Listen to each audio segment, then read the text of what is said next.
Hello friends, welcome back of another video. Friends, मैंने पिछली video में आपको सिखाया था कि जो स्टील का या फिर आरसीसी का वेट है किलोग्राम पर मीटर स्क्वायर में है, तो उसको कैसे कन्वर्ट करते हैं पाउंड पर फीट क्यूब या फिर पाउंड पर फीट स्क्वायर।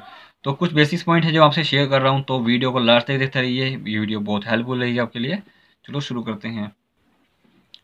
तो एग्जाम्पल देखते हैं थर्ड नंबर। अगर दो एग्जाम्पल देना चाहते हैं तो पिछली वीडियो में आप देख लेंगे, तो इसमें आपको सिखाऊंगा थर्ड एग्जाम्पल। अगर आपके पास है पाउंड पर फीट क्यूब, ये आपके पास है, ये कुछ भी हो सकता है, ये सिंपल मैं आपको बता रहा हूँ यूनिट। तो यूनिट को सिंपल कन्वर्ट करना है यूनिट में। और डेंसिटी को आपको अगर डेंसिटी आपके पास है 7850 केजी आपके पास है स्टील का वेट होता है, और आरसीसी का आपके पास है वेट 2500 केजी। ठीक है, 2500 केजी पर मीटर क्यूब। तो आप चाहते हैं कि पाउंड पर फीट क्यूब क्या निकालूं मैं, या फिर पाउंड पर फीट स्क्वायर कैसे निकालें पर स्क्वायर एरिया। सपोज कीजिए आपके पास ये स्लैब है, इसका जो एरिया है, इसकी जो थिकनेस आपके पास है 5 इंच, और length breadth 1 metre by 1 metre. अगर आपके पास 1 मीटर का है तो कितना भी एरिया में आप निकाल लेंगे। तो अगर आपके पास 10 मीटर स्क्वायर एरिया लिखा हुआ है और थिकनेस है आपके पास 6 इंची, तो 6 इंची है, तो इसका वेट आप कैसे आसानी से निकाल सकते हैं। ठीक है, तो वीडियो को लास्ट तक देते रहिए। ये सपोज कीजिए आपके पास है पाउंड पर फीट क्यूब, ये एक सिंपल यूनिट है। यूनिट आपने कन्वर्ट कर लिया तो आप डेंसिटी को भी या फिर आरसीसी या फिर स्टील का वेट आसानी से निकाल सकते हैं।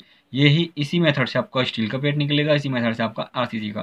पहले आपको कन्वर्ट करना आना चाहिए यूनिट। तो यूनिट हमने कन्वर्ट किया है, पाउंड को कन्वर्ट करना है किलोग्राम में।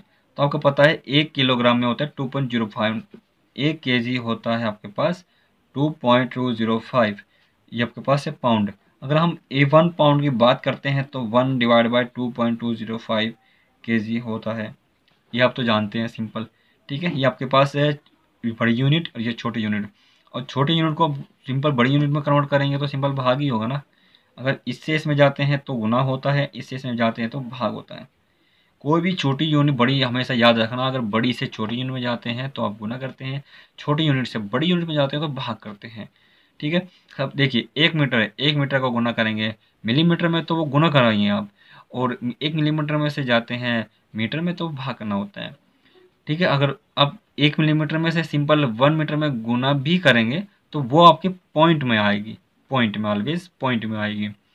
ठीक है, सपोज कीजिए 1 मीटर है, 1 मीटर में होते हैं 3.2808 फीट। अगर आपको पता है 1 मीटर बड़ा होता है और फीट आपका छोटा होता है, अगर आप फीट से मीटर में जाएंगे तो क्या करना पड़ेगा, 1/3.20808 फीट। ये आपके पास क्या आ जाएगा मीटर में, 1 फीट में। अगर यूनिट करेंगे उसमें गुना, आप अगर आप कन्वर्ट करना है गुना में तो सिंपल उस कंडीशन आपको क्या करना पड़ेगा, पॉइंट में आएगा वो पॉइंट। ठीक है, जैसे 1 केजी है, 1 केजी में होते हैं, सपोज कीजिए 1 मीटर में होते हैं 3.2808 आपके पास क्या है फीट। अगर आप फीट को कन्वर्ट करते हैं मीटर में तो 1/3.2808 metre equal to 1 feet. Simple, ये आपके पास आएगा भाग में। ये हमेशा याद रखना होता है। अगर ये सपोज ये 4 मीटर है, सपोज कि 4 मीटर, 4 मीटर को आप फीट में निकालेंगे तो सिंपल इससे भी भाग करना पड़ेगा। अगर आप सोच रहे हैं गुना करूं, मैं सोच आप चाहते हैं कि गुना करूं, तो गुना करने के लिए आपको क्या करना पड़ेगा, तो सिंपल 0.0929 समथिंग पॉइंट से होता है।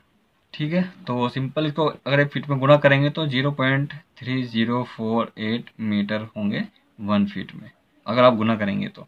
सपोज कीजिए आप निकालना चाहते हैं 4 फीट, तो 4 फीट में होंगे आपके पास 4 × 0.3048, यह गुना करेंगे तो पॉइंट में आएगा ऑलवेज। अगर आप भाग में करेंगे तो आपको क्या करना पड़ेगा, भाग 3.2808। सिंपल, ये कुछ बेसिक्स होते हैं। तो आपको निकालना है फिट। 1 केजी, 1 केजी में होते हैं इतने पाउंड, इतने पाउंड। अगर आप गुना करेंगे, उस कंडीशन में गुना करेंगे तो आपका क्या आ जाएगा, पॉइंट में आएगा। तो इससे इसमें भाग करेंगे तो 0.453514739। सिंपल, मैंने कुछ नहीं किया अलग से, मैंने कोई पॉइंट नहीं लाया हूँ, वही ये रखा हुआ है मेरे पास। 2.205 से ही इसको इससे भाग किया है, इससे 1 से भाग किया है, तो यही पॉइंट आता है। ये आपके पास क्या हुआ, पाउंड हुआ। ये आपके पास सॉरी क्या हुआ, केजी। आपने कन्वर्ट किया पाउंड टू केजी, तो इतने केजी हो गया आपके पास। और उसके बाद देखना है मीटर क्यूब। 1 फीट क्यूब में होते हैं 35.3147 फीट क्यूब, और मीटर क्यूब में जा रहा है तो सिंपल भाग हो जाएगा, एक से भाग हो जाएगा। अगर ये यूनिट क्या है छोटी, ये यूनिट क्या है बड़ी, तो बड़ी यूनिट को छोटी यूनिट में कन्वर्ट करते हैं तो गुना होता है। अगर इसको आप गुना करेंगे तो वो आपके पास 0 पॉइंट में आएगा, तो जैसे यहाँ पे 0.0283 ये आपके पास क्या आ जाएगा मीटर क्यूब। ठीक है, आपके पास यूनिट आ गई केजी की, और यूनिट आ गई पास मीटर की। और यूनिट को अलग रख दीजिए, केजी पर मीटर क्यूब अलग रख दीजिए। अब इससे इसको भाग कर दीजिए तो 16.025 केजी पर मीटर क्यूब आपके पास आ गई यूनिट। अब सिंपल देख लेते हैं, कोई भी एग्जांपल ले लीजिए। अगर आपके पास है आरसीसी आपके पास होता है 2500 केजी। ठीक है, आपके पास होता है 2500 केजी पर मीटर क्यूब होता है। अगर पाउंड की बात करें तो आरसीसी का पाउंड जो होता है मीटर क्यूब में कितना होता है, तो पाउंड होता है 156.09 पाउंड पर मीटर क्यूब। तो सिंपल इसे गुना कर देंगे तो 156.09, तो इससे गुना, इससे पाउंड, ये आपके पास है पाउंड पर फीट क्यूब, इससे इससे गुना करेंगे तो आपके पास आ जाएगा टोटल एग्जैक्ट वही आ जाएगा 2500 केजी पर मीटर क्यूब आ जाएगा। ये आपके पास है केजी पर मीटर क्यूब, क्लियर। पाउंड पर फीट क्यूब आ जाएगा। तो आरसीसी का देख लेते हैं, आरसीसी का जो वेट होता है 156.09 पाउंड पर फीट क्यूब, 156.09 पर पाउंड पर फीट क्यूब होता है, क्लियर। हमें जो डेंसिटी है ये, तो डेंसिटी को सिंपल कन्वर्ट करना है आपको केजी पर मीटर क्यूब में, इसमें कन्वर्ट करना है। पाउंड पर फीट क्यूब में आपके पास डेंसिटी कन्वर्ट करना है इसमें, तो 156.09 इंटू 16.025 आपने यहाँ पे निकाला था 16.025, ये आपके पास क्या निकाला था केजी पर पाउंड पर फीट क्यूब, सॉरी पाउंड से केजी में गए थे तो केजी पर मीटर क्यूब, पाउंड में है तो ये केजी पर मीटर क्यूब में आपके पास हो गया, क्लियर। ये आपके पास पाउंड पर फीट क्यूब में, फीट क्यूब से जाना है केजी में, तो एक पाउंड पर फीट क्यूब में होता है इतना किलोग्राम पर मीटर क्यूब, तो इससे गुणा कर देंगे तो आपके पास 2500 केजी पर मीटर क्यूब आ जाएगा। ये यूनिट है, और ये आपके पास आ जाएगा मेथड, क्लियर। अब देख लेते हैं एग्जांपल नंबर 4। अगर आपके पास है कोई भी स्लैब का लोड, या फिर स्टील का लोड, या फिर चादर का लोड, जो वो होता है, सपोज कीजिए एक स्लैब का लोड है आपके पास है आरसीसी का 1/1 मीटर, ये आपके पास है 1 मीटर, ये सॉरी 1 पाउंड है फीट, तो 1 फीट, और ये भी 1 फीट, 1 फीट है। थिकनेस कुछ भी हो सकती है आपके पास 6 इंची 4 इंची, तो उसका लोड कितना होता है। अगर आपके पास 1 फीट स्क्वायर का है तो आपके पास 10 फीट स्क्वायर का भी आप निकाल सकते हैं। चलो देखते हैं।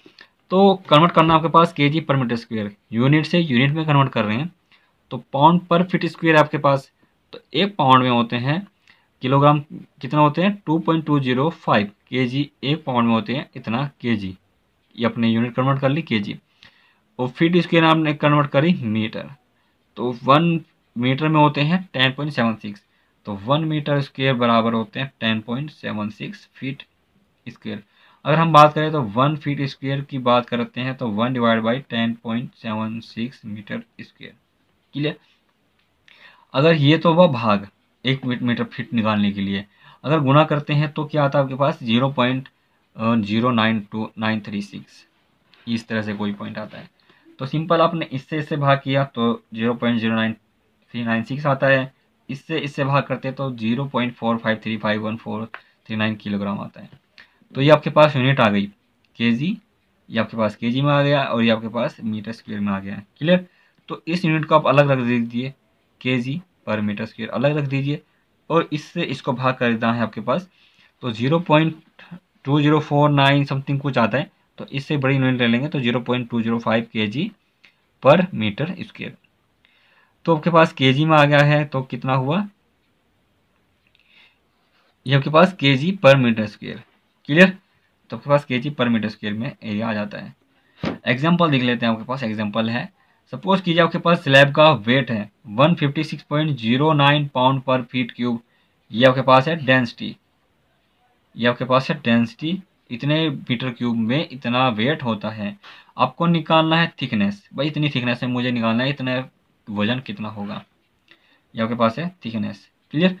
तो 156.09 पाउंड पर फीट क्यूब आपके पास है डेंसिटी, और गुना करना है थिकनेस से, तो फीट और फीट से कट जाएगा, तो 156.09 पाउंड पर फीट स्क्वेयर इंटू 0.5, तो ये इससे गुना करेंगे तो 78.045 पाउंड पर फीट स्क्वेयर आपके पास आ जाता है।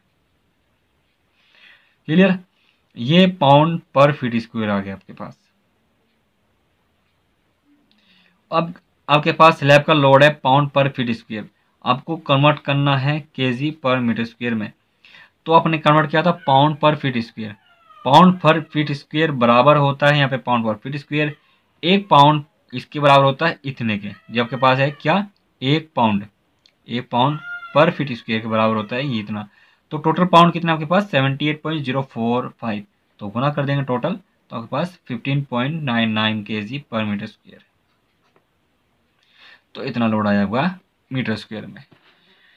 क्लियर, तो ये कुछ बेसिक्स पॉइंट थे जो मैंने आपसे शेयर किए। इसी तरह आपका कितनी भी स्टील का, कितनी भी चादर का वेट आप आसानी से निकाल सकते हैं। तो वीडियो पसंद आए तो प्लीज़ लाइक करना, शेयर करना और सब्सक्राइब करना। तो thanks for watching this video, बने रहे हमारे साथ, मिलते हैं नेक्स्ट वीडियो में, बाय बाय। सब्सक्राइब नहीं किया तो अभी सब्सक्राइब करें और बेल आइकॉन को क्लिक करके हमारी लेटेस्ट वीडियोस के बारे में अपडेट जानें। सब्सक्राइब कीजिए और हम आपको लिए चलेंगे।